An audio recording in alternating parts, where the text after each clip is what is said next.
Hello and welcome back to CWU Live. I'm Michael Walker and I'm joined today by Gary Bust, CWU member for 48 years at Tooting, and Greg Charles, I know your name, I don't know why I had to read that wrong, Branch Secretary, London South West. Thank you so much for joining me. We're going to be talking today about a few bits of news when it comes to Royal Mail and the Union. Our main theme, though, today is going to be prostate cancer awareness. We've just been talking about it before we went live. Incredibly interesting. So I'm really looking forward to doing that with the cameras on.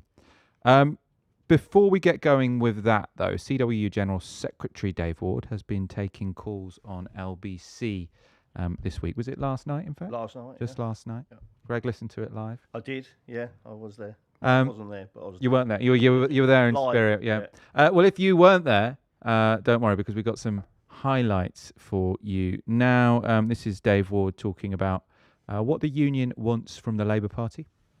The areas that we want to see Labour go further on is around introducing sectorial collective bargaining, one, is two, ending bogus self-employment completely, so that you're either self-employed or you're a worker, you can't be in between, which will actually help the government's finances, and three, to make sure that there are new models of business where workers are actually engaged in the company in a different way, have a say over the future direction through their trade unions. So we want to see progressive next steps, and we will push for that. What Labour have got to do now, though, is hold firm. If they start now giving in because business, big business is rattling their cage, that'll be a terrible mistake. Those are issues we talked about a lot on this show. Our Labour needs to stand firm on the Workers' Rights Bill, which was, I think, put forward by the CWU originally. Obviously, LBC has a slightly broader viewership, so it's good that Dave's getting on there and taking that message to the mainstream media and the general public. Dave also laid out his ideas about what's going wrong in Britain's economy. You've got fixed-term contracts, you've got short-term contracts, you've got franchising. You've got this culture in, I think, a lot of businesses that is based on now, not how do you grow a business, but how do we maximise and maintain profit levels for executives and shareholders. And I think that if you really analyse this, these debates shouldn't just be about what is right for the economy, and I would dispute a lot of what these business leaders are saying, that this is not affordable and all that stuff. It's about what's right and what's wrong. And I think there are millions of people, bogus self-employment is another one, who are being affected in a way that has radically changed their chances to move on in life. I think younger people are in that place. And I always use this example of, and I've said it before to you, of when I started work, 1976, a long time ago, I knew that I had a stable job. I knew that we were very lucky at the time. When we got married quite young, we had a council flat. And the stability that gave me, lots of my mates who were posties then, and I know people in other jobs, people who worked on the dust, worked for the council, worked on buses, they were able to get on the first step of buying a house. These things are out of reach now. And I will say to you today, I think that what we're seeing is basically the models of business that a lot of these big businesses and multinationals are operating are not stimulating growth. They are stimulating executive greed, and they're stimulating money for shareholders in front of the workers. So I'm a strong advocate that we need fundamental change in the world of work. I think it's really refreshing and important, I suppose, someone of Dave's generation to be able to go on and say, when I started in this job, it was a decent wage. I don't know if it could support a whole family, but can support a decent lifestyle, and once you've got that council house, you can feel a bit more secure where you're living, which as we hear so much, especially from the new entrants, is not something that Royal Mail is currently delivering, which Yep. is something that the CWU is constantly negotiating to improve. And one last clip from Dave. Reform's Party conference will start tomorrow. And this was Dave's message about Nigel Farage. The ability to work illegally in the UK is definitely one of the reasons why people come here and then they're exploited. Well, that ain't right. You know, you should treat everybody the same in terms of if you're a worker, you're a worker. You know, I mean, our membership, will have thousands and thousands of immigrants from generations, their sons, their daughters, and we're going to stand by those people. But at the same time, you know, when it comes to workers' rights, this is where I personally feel that the key debate in this country to move people forward is can we unite working class people, not divide them? And what is it going to take to do that? But just by using that term, working class people, you're dividing, aren't you? No, I don't think we are, because I don't get this debate where people go, but what are working class people? Well, they're obviously not the same sort of working class people that you might have had a view on that, you know, decades in the after the war or whatever. You know, where people with walking around with cloth caps, or it's obviously like that. But it's got to be people who are struggling to live more than week to week, who are in work, and the old adage where, you know, my parents sort of taught me was if you work hard, keep your head down, you'll get on in life. I don't think that opportunity exists for people today. So I think you can unite working class people with other progressive people. I don't think it's a division. I think it is the key argument, and I don't see any political party. I mean, the shame of this, from my point of view, is that when Nigel Farage becomes, you know, the voice of working class people, then there's a real problem for the Labour Party. Why has that happened? That was Dave Ward on LBC. Greg, I want to go to you on this because you said you were listening to it live. Yes, I did. I think we should hear more from trade union leaders in the mainstream media, because you know we're used to hearing them when there's a strike ongoing, and then you have this combative interview between the interviewer and the trade union leader, sort of saying, "Well, aren't you, you know, causing loads of inconvenience to all of these people, and aren't you being greedy?" And then they have a sort of back and forth, which is often quite formulaic in a way, because you know you can imagine the interview, can't you, between the interviewer and the boss of a striking, or the elected leader of a striking union. But sort of going to them for like a broader perspective on politics, I think, is something that we lack. I think pundits like me talk about it too much, and I think probably people who actually represent a lot of working class people will make more sense. Yeah. Look, I mean, in terms of listenership and listeners to LBC and other, you know, radio shows, platforms and that, I mean, it's a broad church. And that's what workers are. You know, so not every worker has the same, you know, viewpoint, opinion to, you know, their mate stood next to them. And that's what we do at work. We talk over things. We talk about, you know, what's going on, whether it's political, whether it's football, whether it's something else. So to have a union leader going onto a platform on a major radio station and being able to have just a general conversation rather than like what you say about being specific about a dispute or a particular issue going on. But, you know, having an hour session about everything that can be asked and then having calls come in, I mean, that's good for understanding, good for people to understand, you know, how different we are and the world of work and everything like that. So, yeah, I think it was good. And to be fair to Ian Dale, I thought he, you know, was very good in the way he presented and allowed Dave to answer the questions without being the combative presenter that's, you know, normally you see with trade union leaders. So yeah, I think it was a good hour session. Yeah, he does let people speak, Ian Dale. Yeah. And Dave was very. We're a bit biased, aren't we? But I thought we are a bit biased, yeah. There's also been some potentially significant news about Royal Mail this week. So for the first time in 3 years, the company has turned a profit. Not a huge one, but it's turned a profit. And that's been driven by an increase in parcels, which are up 6% compared to the previous year. Letters are down 4%. Greg, I'm going to go to you on this again. Is this good news for Royal Mail employees? I think it is good news. I think any profit for people working in the industry is good. Obviously, we caveat with why that has happened and what is going on in the workplace and the pressures that are being put onto people to deliver, as you say, the 6% increase in parcels. So, and those need to be dealt with, and the negotiations will continue with Dave Martin and Tony Bush and the PEC. But you know, if we was to be negative about everything, then I think it becomes a very dour place to be. So, multi-billion turnover, 12 million profit. The numbers aren't groundbreaking, earth-shattering, but there's a few shoots of optimism there, isn't there?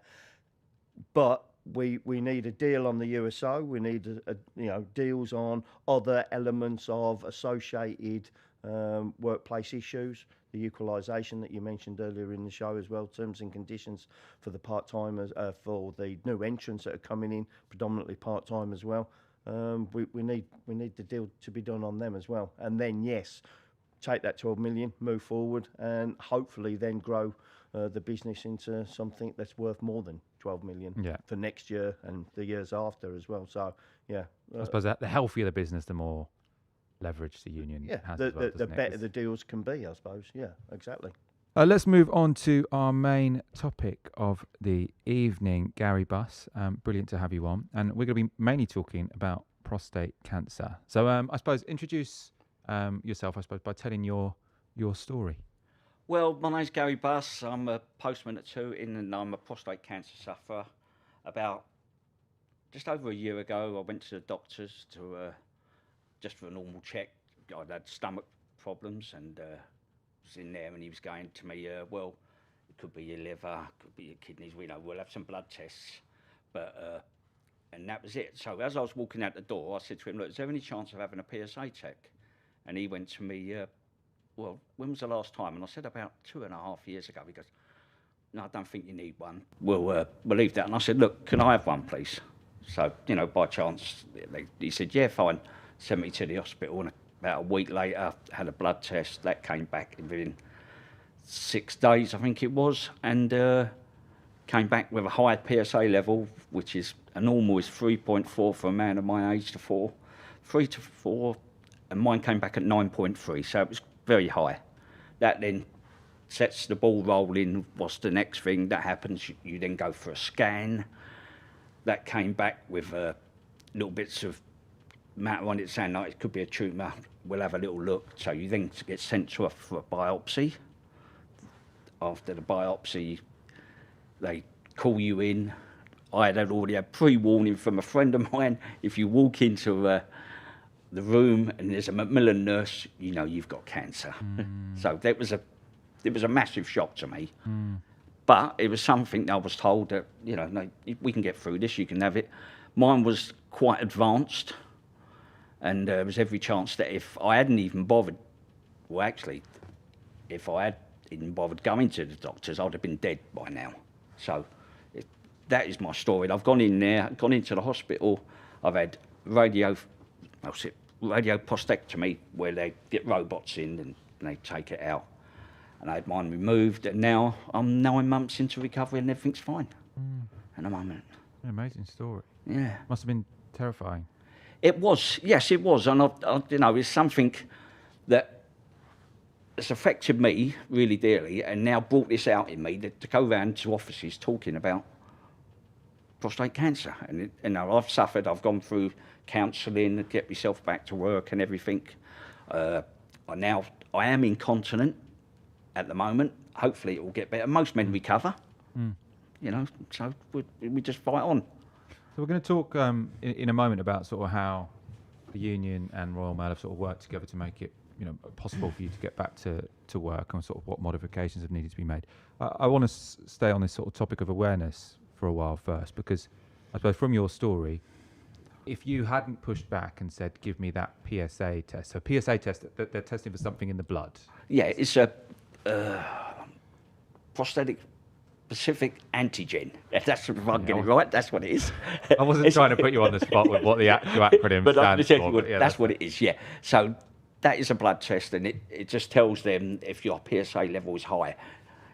Cannot automatically tell you that you've definitely got the cancer, but if that's high, there's every chance that you probably have. Yeah. You have an enlarged prostate as well. It tells you definitely you've got an enlarged prostate. And as men, as we get older, our prostate gets bigger. So. And that's the sort of, obviously, if you've got a high one, that's when they look for. Yeah, sort of, yeah. Anything over 5 to 6, then they'll start telling you, let's have you in and have a little look. But just because we're going to move on to sort of awareness, what made you sort of feel like it was the right thing to do to say, no, actually, can I have this PSA test? Because that's what sort of gave you that confidence and that idea that was. I don't know. I think it was an instinct. Significant, maybe saved your life. It was an instinct. It was just like as I'm walking out the door, like it sort of like, well, can I have a PSA check? I haven't had one for 3 years, 2 to 3 years, and it was just by coincidence, honestly. So, by luck, it saved me life. So, and one of your, I suppose, responses to going through that very sort of scary situation, seems like you're coming out of it well. Yeah. Is to spread awareness among CWU members. You've been visiting various branches and talking about prostate cancer and health more generally. I suppose, tell me about that. How did you come to that decision? Why did you think that was important? Well, when I came back to work, and I'd actually phoned Greg and we'd had a little chat, and I said to him, look, I had 48 years of being in Royal Mail. I've had no one come into the office and talk about men's health. And I thought that's quite strange because we are most of us, it's a men's environment mainly, even though there are women there, but it's a men's environment. No one's ever talked about it. And as men, we keep things to ourselves. We don't talk about it enough. So my option is to go out there and spread the word and tell people about it. But it's not a frightening thing to do, to go and have a blood test. These days have gone where it was the old erectile way. Them days have gone. We now insist on blood tests, and all it is a 5-minute check at the hospital or with a nurse, and that's it. And we're wearing these badges. This is prostate cancer. So this is a badge is it for prostate cancer charity or? Yeah, prostate cancer charity, yeah. Which I raised money for this year, and through friends of mine and my brother, because my brother had prostate cancer, and that was through me telling him to have a PSA check. And you're twins, did you say? Yeah. Identical twins? Yes. So you'll have a similar genetic, well, you have exactly the same genetic makeup, which means if one of you is prone to this, then the other one will be as well. What's been the reaction from people from the CWU when you sort of... Well, I've had some really good feedback. And, and afterwards I'll sit down, and if anybody wants to chat with me, which I've had, good chat and talked about, most men are frightened, honestly. That's what I find. Oh, I don't want to go. But I try and reassure them it's just a blood test. And, you'd rather have a blood test than find out in 6 months' time that it's too late. So just do it. Any man over 50, I don't know, I've got, the science now. It's 1 in 4 black men will get prostate cancer. 1 in 8 men generally will get prostate cancer. And if you think of our union, how many members we have, it's a hell of a lot of people. Yeah, that is a lot. So my word is to go around and tell people about it. I'm doing the Southwest, I've said to Greg at the moment, Southwest London. I want it to be spread around. I want to be able to go out there and talk about it. It's something I'm passionate about. Yeah. No, I can tell, and I mean quite rightly. I think Gary's understating the reception that he's got. I could go in there, hold meetings, and they walk out, and nothing. It's as I've not even been in there. Surely not. Yeah, unbelievable. But Gary's been going in there, and the reaction that he gets, and then going around the floor and speaking to people individually, and then people coming up to me and saying that was really good, really good, and not just the male people in the office, the females as well, because at the end of the day, they've got brothers, husbands, fathers, and whatever. So it's making them aware to have conversations as well, which they wouldn't have had before. But as I say, he's understating the reaction that Gary's got. He's still got a few offices to do. Yes, I have, but there we go. We'll try and get it out really further. Good. And so at the moment you're speaking to people in Southwest London. Yeah. But you want to branch out further. Yeah, definitely. It's part of, I'm passionate about it, and it's something I want to do. And just so we've got this very clear, what the takeaway should be, we're going to, talk more about going back to work and sort of that later. But in terms of this test, so So everyone over 50 is entitled to get this test. Yeah. Does everyone over 50 get a letter from the NHS to say we're inviting you in to have this test? No, not at the moment. Right. So you have to go to your GP. You have to book an appointment with your GP. And say, "Can I have this test?" Yeah. And if you're, what kind of symptoms should people be looking out for as well? There's a few, but they're not definite symptoms, Yeah. like getting up during the night 2-3 times, finding it hard to urinate, Yeah. blood in their wee. Yeah. They're things like that. They're simple things, but they're not guaranteed. Yeah. It's until you've had a blood test and they look at your PSA and they look at your PSA, then you'll get the answers. Yeah. And you said yours was stomach pains. I was getting stomach That was your pains, symptoms. but it was nothing to do with that. I found out later about that. Yeah. But, So it was a coincidence. yeah, it was just a coincidence. Right. Okay. I thought that was. No, what was it was just a causing your stomach coincidence. pain. Right. So it's so that is a lot of. There's actually a lot of. Well, it's difficult to say someone who's just survived cancer. Good luck. But there's a lot. Fortune. There were lots of fortunate Yeah, definitely fortunate. coincidences in a way. Yeah, definitely, yeah. Yeah. Really interesting. Yeah. I suppose let's talk about the aspect of having prostate cancer and how that's worked in the workplace. Because I suppose, you say men don't normally talk about health and these things. There are, in particular with prostate cancer, sort of issues that some people might find embarrassing, or they might feel ashamed to talk to people about it, or feel that they might be judged. Did you find any of that, or were you sort of just very matter of fact with all of this stuff? I'm quite outspoken about it, actually. Yeah. I'm not scared to talk to anybody about it. And the gory bits. And the gory bits. And the gory bits. And the gory bits. Should we get gory now? Or?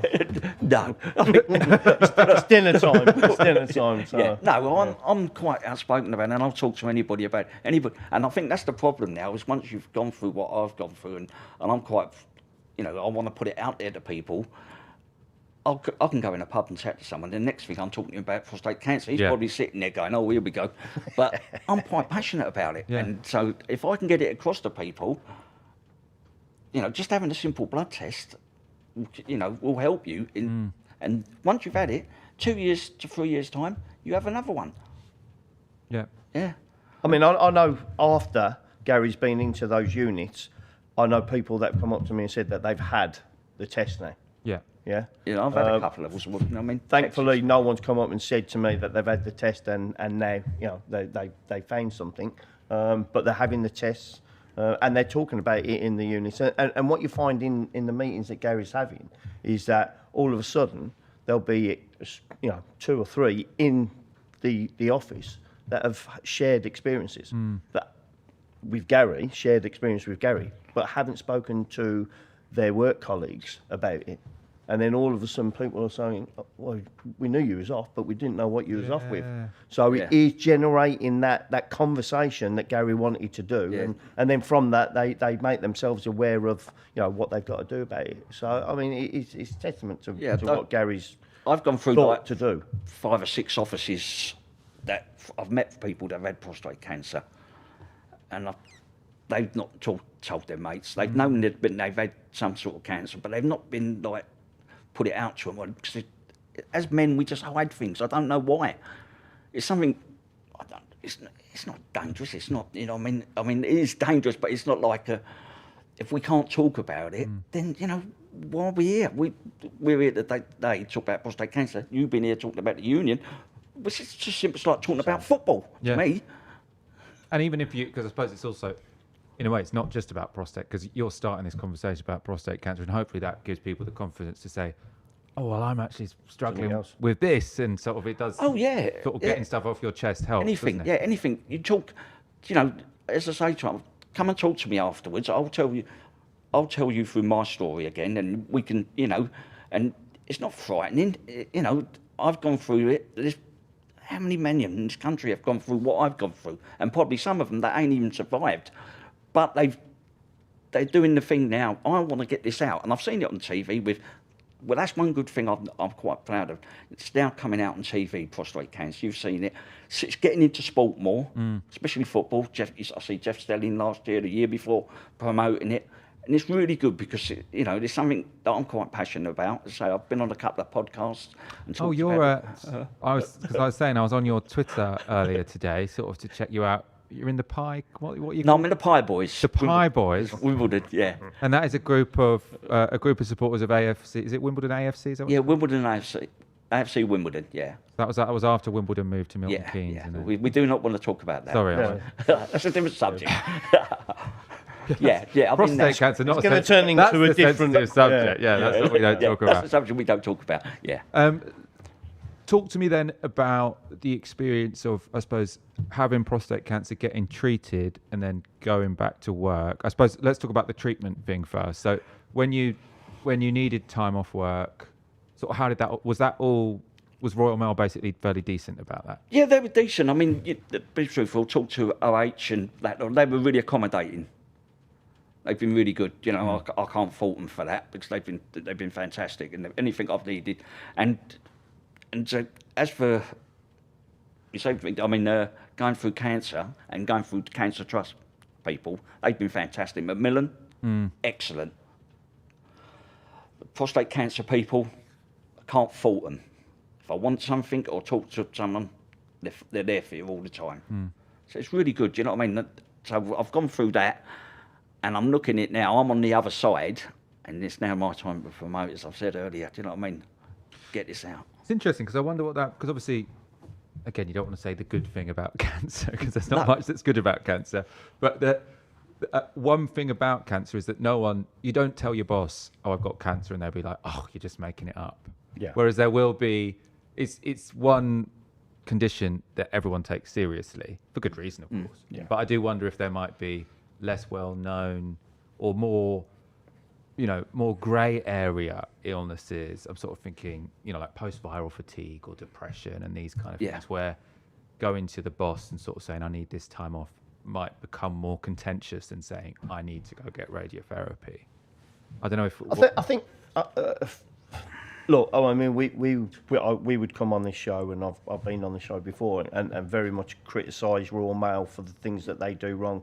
But for Gary's experience and for other people's experiences, then Royal Mail have done the right thing. But in terms of, I think very much what you're saying, the lead up to the diagnosis, whether it is fatigue, whether and the reasons people need time off when they're getting tested, up until that moment when somebody actually says, yes, you've got this. I think there's still probably a lack of understanding, and probably different conversations in different areas with different managers are probably problematic, to say the least. But for what I've seen, for Gary's experience, and Gary's just said it himself, and even up till now when Gary's back at work, and there was conversations about getting in place the right equipment for Gary to be able to return to work. So, without going into too much detail, the right bins that Gary needed to be put into the gents' toilets and cubicles to be made available for him at a moment's notice, spare uniform, stuff like that. When we asked Royal Mail for it, they delivered. Yeah. They delivered. Yeah, so, again, we'll criticise where we need to, but when they do the right thing, we need to actually say, they were very, very good, the managers. And even up to when Gary came up with his idea of going around the offices, I approached the operations performance lead, a guy called Jason McNally, asked him, can we set up a programme to enable us to do that? Absolutely, not a problem. Whatever Gary needs, we'll make sure he's got great work that Gary's going to be doing. So again, you've got to say that they've done everything that they should do, but they did it without even an argument. So credit where it's due. Absolutely. Do you want to talk about sort of your experience of going back to work after the operation? Sort of what challenges there might have been, how that's been for you? Challenges going back to work, very, quite actually, because you're worried all the time because I'm incontinent, which I'm not scared of a bit, and you're going back, you can't lift, and if you're scared to lift anything because anything over 10 kilos, you're automatically thinking, right, I'm off to the toilet or something like that. That was difficult, and it's still in my mind. It still plays with me because I still can't do the lifting as such. I can lift weights well. Coming through the surgery now and finding out that I've had to think, I've now got hernia where I've had the operation. So that's another thing that's stopping me from lifting even more now. There must be lots of delivery workers that I'm sure there are a lot of CWU members with hernias. Oh yeah, it's probably one of the biggest cases actually. I think in Royal Melbourne, it must be, wouldn't it? Yeah. For the lifting. Especially now as parcels are getting bigger and heavier. Yeah. I mean, absolutely. But that's another show. That's a different episode. Yeah. But coming back and it's just like you're trying to get yourself back into a routine. I haven't been out on delivery, I'll admit that. I've been in the office and I'll go out in the van and I'll deliver certain stuff which is not heavy and things like that. I am looking to be back in full duties within a month or so, but with the hernia, I doubt that now, so I'm waiting for an operation. Of course. So. And were you keen to get back to work afterwards? Yeah. You want the spot? After 48 years. Yeah, after 48 years, yeah. 48 years, You've got to make it around 50 years age coming up. Yeah. Am I? Not really, but we'll see how it goes, won't we? Secret in the comments says, well done, Gary. Thanks for speaking about your experience. I have to echo that. I mean, it's been really, really interesting and really, really impressive actually going around and starting this conversation with people because it's it is fascinating. I mean, because obviously you didn't want to do tooting, which is Gary's own office, which probably is best because you don't know what reaction you're going to get from your own mates, your mates basically. You had someone from Balham. I went to Balham. It was a Balham postman who'd had the same as me. I asked him to go down there and do it. So you could even have a network of people. Yeah. Well, at the end of the day, I've met 3 or 4 people that have gone through it now, and talking to them, they wouldn't talk to their friends, but they'll talk to me, and we can have a drink. But that way, we can all try and spread the word around. Yeah. Don't be scared to go up to your friends. I actually had a friend today come up to me and asked me, sat there, talked to me this morning about it, and it was great because he didn't know anything about it. He didn't have a clue. Didn't even know what a prostate was. Yeah. I had to tell him.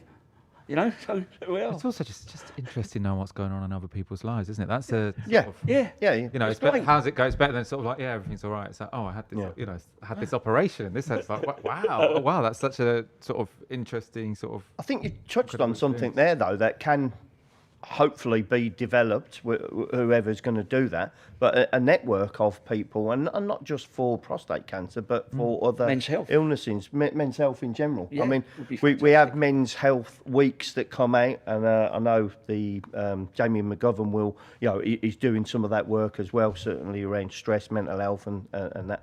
And you've had Jamie on. We've had him on principally to talk about issues that specifically affect delivery workers, not sort of health in general that might affect that affect everyone. Yeah. Obviously, some of them being. But there's certainly an opportunity to create, as you say, some form of network that people can talk to each other, signpost people to Gary or other people in their own areas, their own branches and parts of the country to say, you know what, I'm feeling I've got a problem.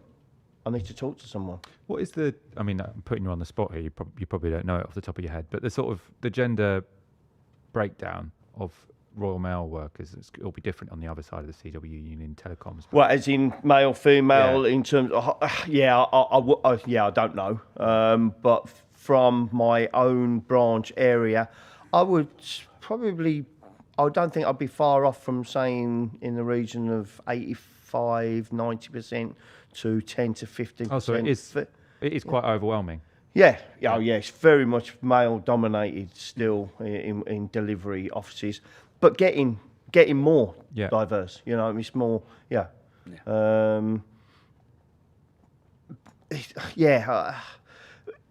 lot of part-time workers are female because of the sometimes you want to say something, but you don't want to word it in the wrong way. But some of the responsibilities that they still take upon themselves, with schooling and kids and everything like that, part-time work works for them. So it's still very much that inclined way, but getting better. But yeah.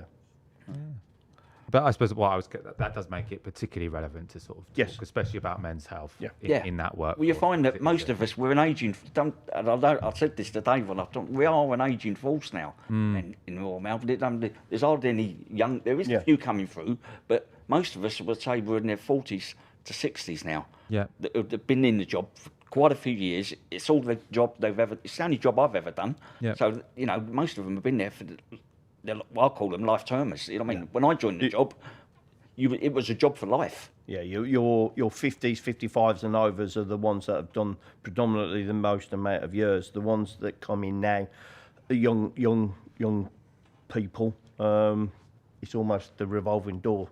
Like you've had, comments around the new terms and conditions. So the youngsters come in, and then they think that there's a better opportunity somewhere else. So for the conversation and the awareness, I think very much it's needed. And as I keep saying, the reactions that Gary's getting, it's really good. Brilliant. Really is. I'm not surprised at all, I have to say. We should probably start to wrap up, but do either of you have sort of any final thoughts before we close the conversation? Well, as I want to say to you, that saying is, it's only a blood test away, and I will keep saying it. Yeah. And I urge any man who's listening now, over 50, if they're white, over 45 if they're black, to go and have a blood test. As I said to you, it's a very simple thing, and the more men that do it, and I get the reaction back from people, which I really do enjoy. It's a buzz I get. It's like going to a football match when people come up to me and actually say, "Do you know what? Yeah. I texted the other week from I've done an office. I didn't even know who it was.